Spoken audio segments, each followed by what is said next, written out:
Stop it. Let's promote according to merit. Brief, please. Thank you very much. For the children. And these people is in the schools. So enhancement salary, please. Ministers already. Okusinga ensonga ziringa bbiri. Mukono ono kitundu kituyita metropolitan. Abantu abamu batambuze. Usanga omuntu apangisa leero wano ate enkya n'apangisa wano. Naye ku nsonga lwaki weesanga nti abaana oluusi bawandiisibwa mu ssomero erimu naye ate omwaka tegugenda negenda okuggwako nga tebaliimu kubanga bazadde baabwe babeera basanyusa. So ensonga esinga okuleeta abaana okubeera nti bakendeera bawandiisiddwa ku ntandika y'omwaka. Naye nga okusinga abazadde b'Emukono kyemmanyi nti bamanyi lwaki abaana balina okugenda mu ssomero n'okubakuumira mu ssomero. Era mbasaba abaana abavaamu ne batagenda mu ssomero ddala ne badda awaka, basaba bakozese omukisa gavumenti gwe yateekawo n'amasomero gaffe ag'obwereere okuba nga abaana abo basoma bonna gye bali kubanga amasomero ga bonna weebali. Yes, honorable ministers, take a note. There are very many members of parliament. And thank you for being brief. The tools for improving performance, the laptops, you have put it here. Welcome, welcome. Thank you very much. And Jan Masses. Okay, thank you. Special facilitation. Take a note. And the competence-based curriculum for primary education. Thank you. We are reviewing the primary education curriculum, and I'm sure the people from NCDC might have come to you, some of you, to the district. If not, they will come. It is under review, so that we align competence from primary to O-level, A-level, up to universities. So this is something that is taking place, but it will take some time, maybe 2 years or so. I cannot predict. But already the curriculum is under review. Thank you for that suggestion. Communication clear. This was a gentleman's agreement, probably at that time. And it was tied to the capitation grant, so that we get children automatically promoted even if they did not perform well. So that money goes and the others get the money. No! You try to find out if there is any policy that says that we should automatically promote our learners. There is no policy. That was gentleman's agreement, and last year the minister made a clear communication. We must promote learners on merit, period. What is the use of pushing learners for 7 years? At the end of 7 years, you get this 1,000 failures without any certificate. So I want to repeat from the minister, Mama Janet, there is no automatic promotion at primary education, just like in secondary education. Learners are promoted according to merit. Isn't that so? So to go to P1, P2, P3, please talk in a counseling manner to the learner, to the parents, counsel them, and they repeat the class. That is the issue of performance. You name learners, you have raised this, and you have said this because there are no secondary schools nearby. Some learners get discouraged. This is because some parents are irresponsible. This is because there is no school feeding program that is structured. And because of that, learners get out. This is the point we've captured. Number 4, school performance. Went ahead and said, poor performance because there is automatic promotion. My dear head teachers, this is nothing. There is no policy in the Ministry of Education and Sports that allowed you to automatically promote a learner. Is there any policy? Hello, head teachers. Last year, if you have not got the communication, let's take it upon ourselves as it is an obligation. It is a cardinal duty for the parents to take up their mantle.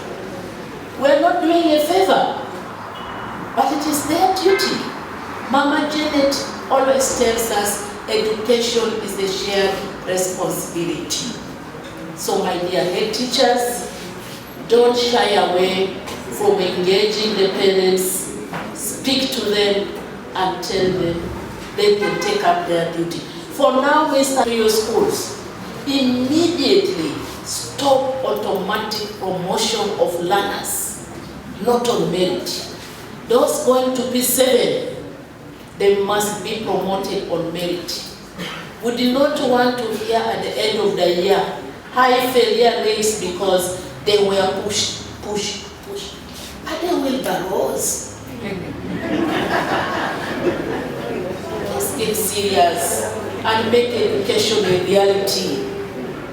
So I want to request, and Mama will speak to you the same language. Let's promote learners on merit. The means of getting loans, and then take away your land. They take away your property. We feel the pain. So I want to ask you, plan and prioritize. And sometimes it is difficult, but I have to say this. Even us, we are farmers. You cannot 100% depend on salary. You have to be very innovative. If you have land, if you don't have, there are other means.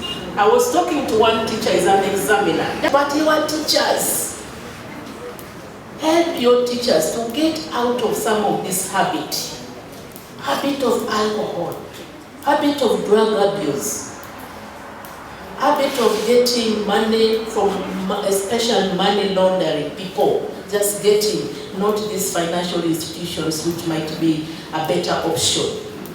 This is a kind advice because I love you, and we love you, we care for you, we cherish you, we do not want to see you really getting into trouble. I thank you so much for your time. And drug abuse. I'm told in Emukono, our teachers do not drink, our teachers do not abuse alcohol. Mr. Dio, is that true? Mr. Dio, is that true? I'm so happy. Head teachers, clap for yourselves. I'm so happy. But otherwise, if you are a victim, are we together? If you are a victim, please reduce excessive consumption of alcohol.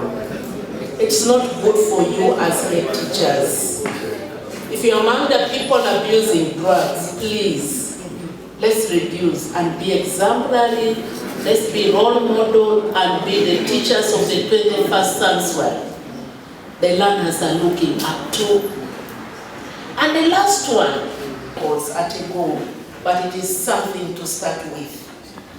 I cannot promise you there will be wages for the coming financial year because there is a lot on the table. Priority is the welfare. Which welfare I can't commit ultimately today, but we are in serious engagement and discussions. At an appropriate time, it will be unveiled and get to be known how this will be the structure. We are the mothers, we are like you, crying for the child. But the person responsible is the Ministry of Public Service, whom we engage in every time. Please, add. And they want to make sure the resources are available is the Ministry of Finance. So know that the mother is always pleading for you. to the Ministry of Public Service. As it's becoming a serious issue, most especially in Greater Kampala. School lands are being grabbed every now and then. It's a high time, as teachers, head teachers, you are the custodian of those property. You have the SMCs, you have the board and the foundation body. But it is a high time we are moving towards securing the school land through land title.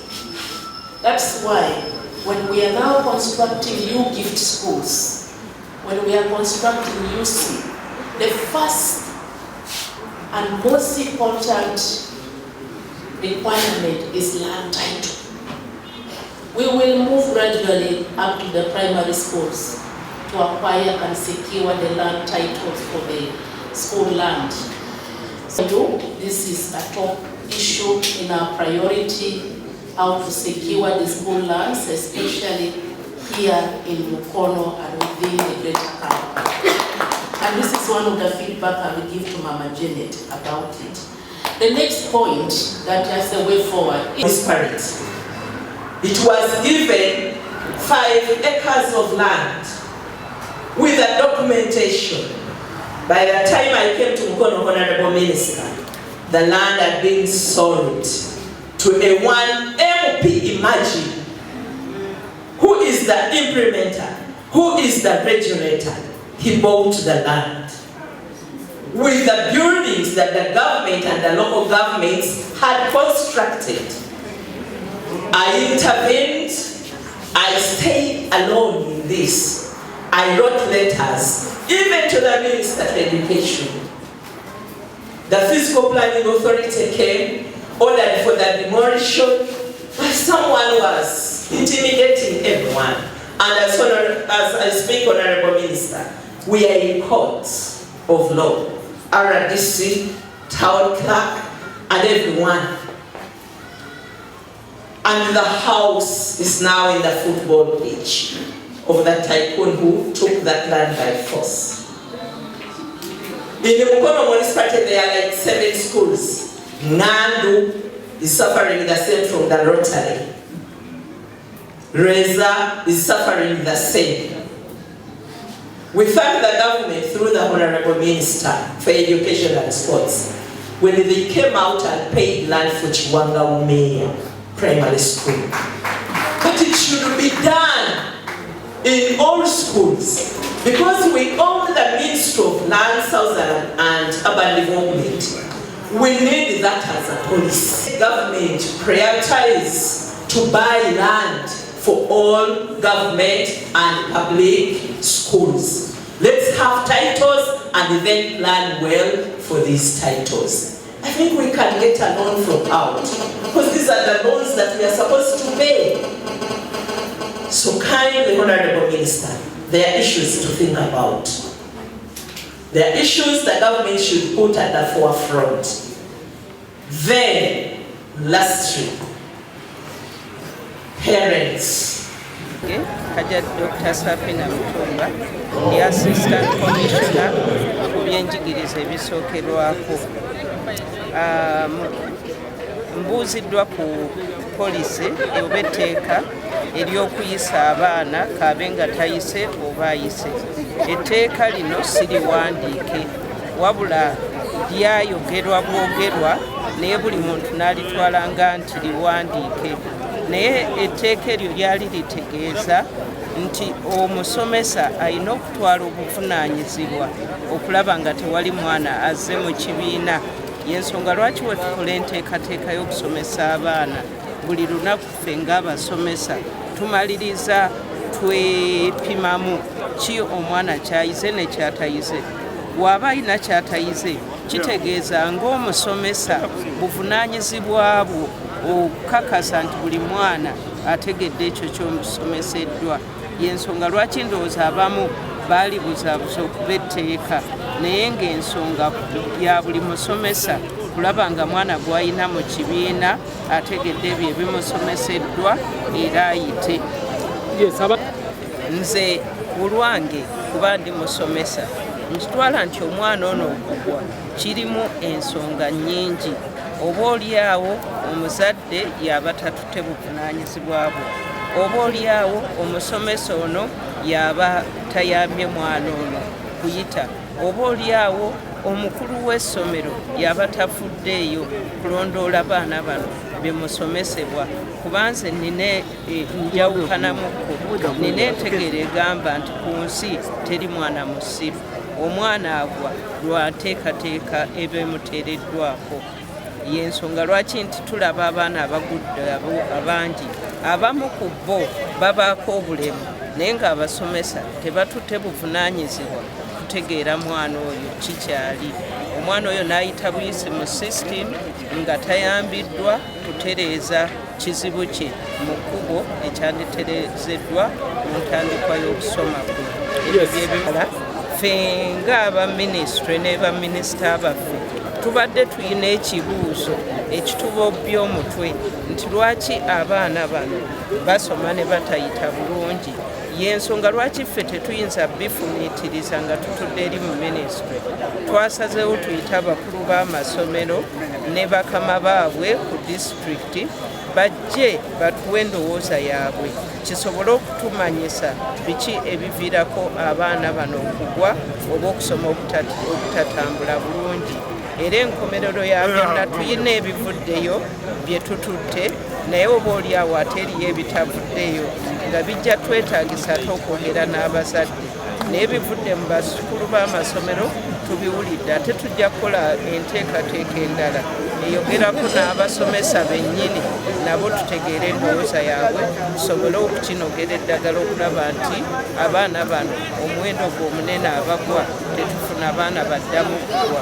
Ate oba oliawo nabano abaana bava mu sisitimu nga tebamazeeko, era tubadde tulina okufuna ebirowoozo by'abakulu b'amasomero batubuulire lwaki abaana abamu babiwandiisa ne batakola bibuuzo.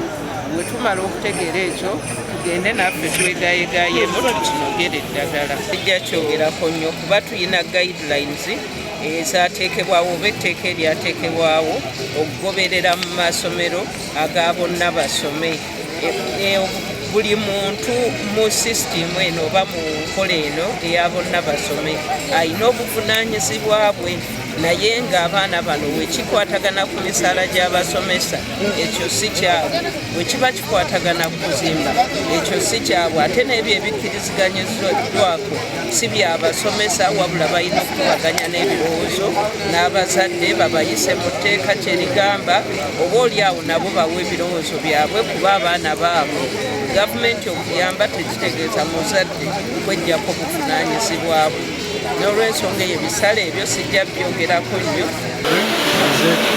Emukono olwaleero tubala ne minisita amanyizibwa ku byenjigiriza Kaduchu asinkanye abakulu b'amasomero ga pulayimale ne gavumenti nga twogera ku bizibu byetusanga ate n'okubisalira amagezi n'okulaba omukyala tuyinza kuba okutuuma ebyenjigiriza.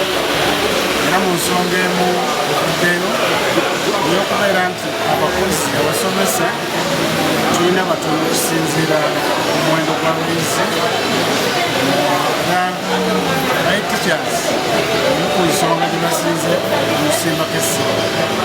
Era nange njagala okukubiriza omulanga gavumenti nti ebizibu ebyenjigiriza bye tulina era byetusobola kubikola mulungi naye nga tetwandibadde tusinga okusaako essimu okulaba nti abasomesa babeera mu masomero kubanga okusomesa kukolebwa bantu basomesa. N'olwekyo tuba nga twogera ku kutumbula ebyenjigiriza tulina kusookera ku basomesa. Ebizimbe ebintu bingi byonna byetaagisa naye nga tukimanyi nti tufunye grade ennungi okuva mu masomero agatali bulungi nnyo ate era gye tuzimbye amasomero amalungi era tulabye nti tufunayo grades ate so nange nkiraba nti kwongera abasomesa okubeera nti wakiri ekibi essomero lirina omusango era n'abasomesa wakiri musango. Priority, honorable, is the human resource. The human resource. Because like you've heard, some of these teachers, some of these head teachers, they are saying they have 3 teachers. Is that what you have seen? Yes. Now, honorable, it's very hard to expect 100% performance when staffing is at 30%. And you know, there are a lot of factors that determine learning outcomes. You can have nice buildings and all that, but if we can address those 2, feeding and ensuring that our schools are staffed like they have proposed, a minimum of 7 per school, that would be okay. Kati bino byabasomesa bikamu ng'ebikumi 200 naye omwaka guno twayagala tufiiringeko waakiri 100 nga mwami tulabe nga twongera ku bungi bw'abasomesa era nsobola tujja kwongera okukendeeza omuwendo gwabo abaana babwe okubeera nga tetulina obusobozi buwandiisa abakozi abalina okuwa services kitukosa nnyo kubanga mujjukire nti services zino zirina kuweebwa bantu teziweebwa machines so tulina okubeera ne human resource tusobola okutuukiriza obuvunanyizibwa bwaffe obulungi okuwa services kati mu masomero nga bwe muwulidde amasomero agamu galina staffing ya 30%. Kala ukiba kizibu okusuubira performance ya 100 ku 100 nga omukulu w'essomero omuwadde basomesa basatu so impact nnene era tyobalaba nti bwetuba tutunuulira okudduza tutunuulira ebifo ebyo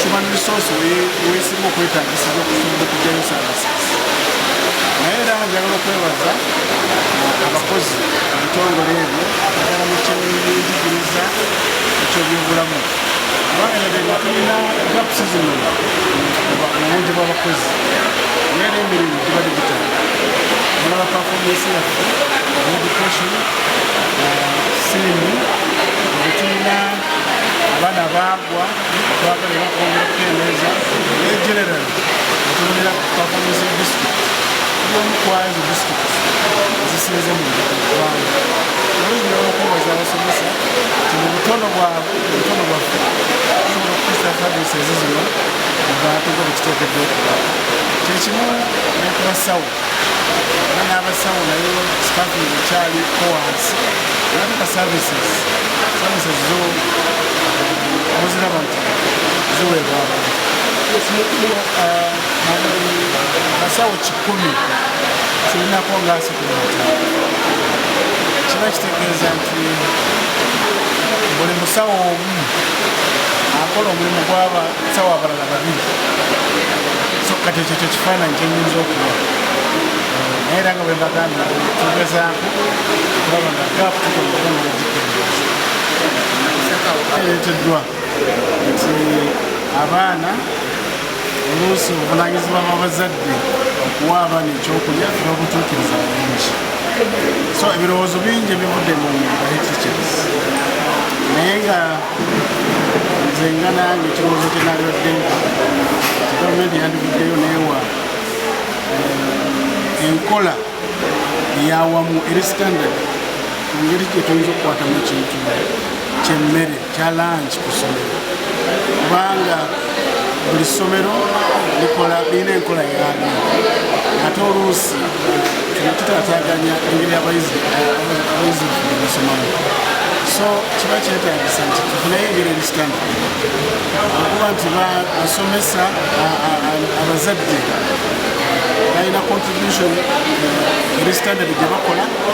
Ekyemisana kino kyandibadde kirungi nnyo ekyemisana kifunire okusoma nga kyonna kyekimu ku buli mwaka singa tufuna enkola eyo oba sinakindi gavumenti obanga resources era nti ewa resources era nga eteekulira ensonga y'okubeera nti amasomero gafunibwa obusobozi owa abaana ekyemisana yaba nnyo balujuuju tebadde nnene nnyo mu mukono era ndowooza mu lukiiko mulabi nga ne minisita naye agamba nti ezo reports zibadde tezinaba kujjamu naye ate nga mulimu ezimu kubanga ku masomero ekikumi makirana kituina definitely toyinza kugamba nti oyinza okukola cases naye nga si ze cases zoyinza okugamba nti za affecting education really system yonna eyokola ekizibu ekyo kyo tekibaddeewo nnyo nga ate mu bitundu